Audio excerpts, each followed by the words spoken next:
value in that surface fleet education. Okay. This is the opening of the book. This is what was said to me about 2,200 hours. John Hillen, by the way, is in the audience. He was the former Assistant Secretary of Political Military Affairs under Bush in 2007. At the time, he was a first lieutenant with me. So, you know, he is a fact checker. He can stand up and either confirm or deny, and if he doesn't, well, I've got a lot of information on John. But the point is, this particular Republican Guard brigade commander who'd been captured walks up to me, and in very good English, because he said he had been to Fort Benning, Georgia, earlier in his life. This is when we were supporting Iraq. And he says this to me: why don't you go to Baghdad? End this. Get rid of this man Saddam. He kills our best generals. He does enormous damage to us, and so forth. But what he doesn't say is more important than what he does say. He does not say, occupy my country, dismantle my government, shove your culture down my throat, police my neighborhoods, impose your way of life, your political preferences and structures and leaders on us. That's important. So what he was looking for was to rid himself and his country of one man and an inner circle. And that was it. And that needs to be borne in mind as we go forward. Next slide. Okay. What really happened? Everybody is being told this was a great triumph of American arms. In 100 hours, our ground forces swept forward, annihilated the enemy. All of the electronic gadgetry worked. All the cruise missiles struck their targets. Every airstrike was a success. End of discussion. No. On 28th of February, a British journalist stands up, and I think you pointed out earlier, Roger, asked twice, what's happened to this organization, the Republican Guard Corps, that you were so interested in destroying? Where are they? What's happened? And he gives this answer. And it's very straightforward. No, the gate's closed. Nothing is getting out. No heavy tanks. No artillery pieces. The gate is closed. That's the 28th February post-war briefing that assures everyone we have accomplished our mission. It's a done deal. General Schwarzkopf. 25 March. Whoops. The intelligence agencies say 700 of Iraq's estimated 4,550 tanks got out. Why are these 700 important? They were the best ones, T-72s. The rest was old junk from the 1950s and 60s. Goes on, 1,430 armored personnel carriers. But America's generals say they've accomplished their mission. It's time to go home. 27 March 1991. General Schwarzkopf, talking to David Frost, is quoted in the New York Times, and he says, whoa, major Republican Guard units bugged out before the main attack by American forces and crossed the Euphrates River. When the shooting stopped, I was succored by the Iraqis, and so forth. So this is quite a development. This is within 30 days. We move to nothing is getting away, everything is successful, to, they were gone before we got there. And that's an important point of the book that I've written.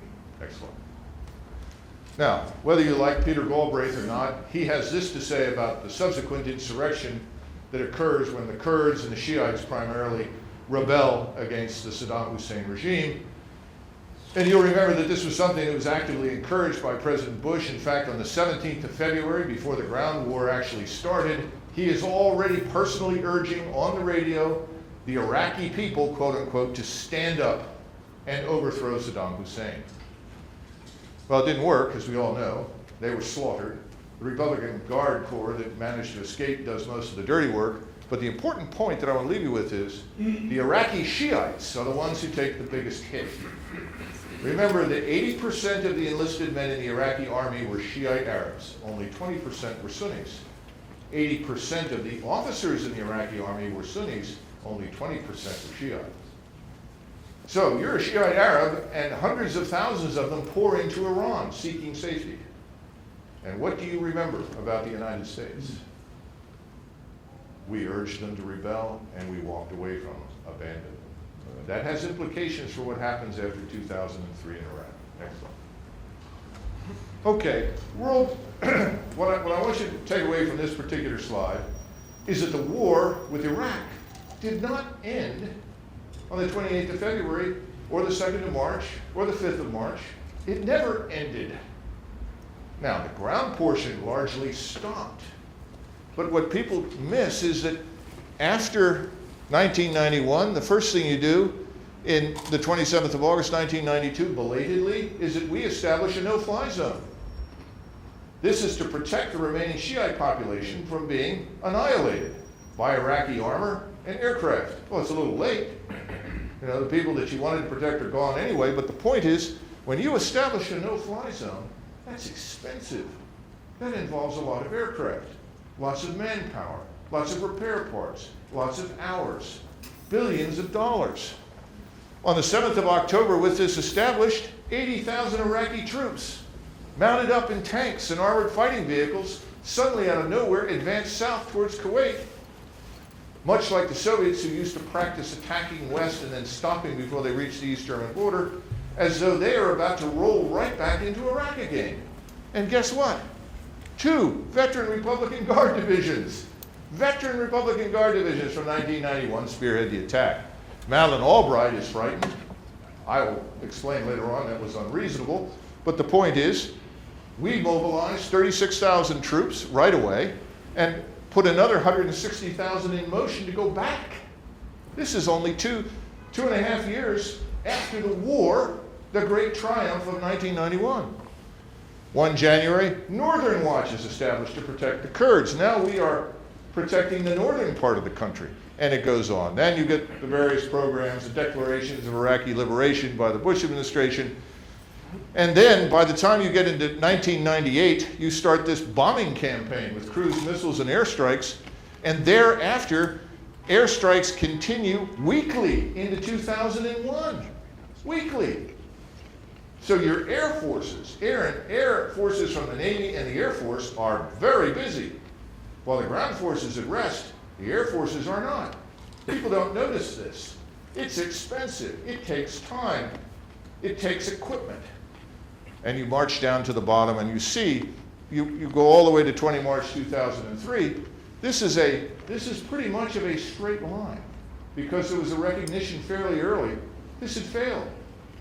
Because the real aim was different from the aim that was stated publicly. And people were unhappy with the survival of this Saddam Hussein regime. Excellent. Now, go back to January 1991. I know most of the ladies in the audience are too young to remember that. But the point is, if you go back to January 1991, a lot of people said a lot of things about what was going to happen. Remember, they talked about the 5th largest army in the world. The United States Army personnel, 3rd United States Army Personnel Command, and the 3rd Army was the headquarters controlling the ground forces in the desert, says we're going to take 20,000 casualties in the first 5 days of fighting the Iraqi army. Where did this come from? Well, it's very simple. We took the Iraqi army of 540,000 men and equated it to 540,000 Soviet troops. The problem is, Soviet troops are Soviet troops, primarily Russians, Slavs. These people are primarily Arabs. Different history, different culture, different behavior, different training standards, different discipline standards, but those qualitative issues were ignored. Here is the operative word for the generals. Nobody wanted another Vietnam. He's right. That's the way Colin Powell felt. That's the way he felt. That's the way all of the senior officers felt, all the way down to the brigade level. Everybody in the grade of full colonel and above had been in Vietnam. But Vietnam was an infantry-centric war with conscripts in a very different setting. This is a mobile armored force. First of all, during World War II, your armored force, of all the troops that we had in the field, the armored force took 10% of the casualties. Of those casualties, we had 1% fatalities. You know why? Armor! Hello! Armor! And firepower. Okay? This is not Vietnam. It has nothing to do with it. This is a war of maneuver. This is something we haven't done since when? 1945. You can make an argument that certainly in the first opening stages of the Korean War we maneuvered. We almost were annihilated on the ground. That's because we had no tanks and the enemy did. But the point is, we haven't really done this. We haven't put large forces in the field. Generals aren't accustomed to this. That's not Vietnam. Now, the rest of these statements are very important.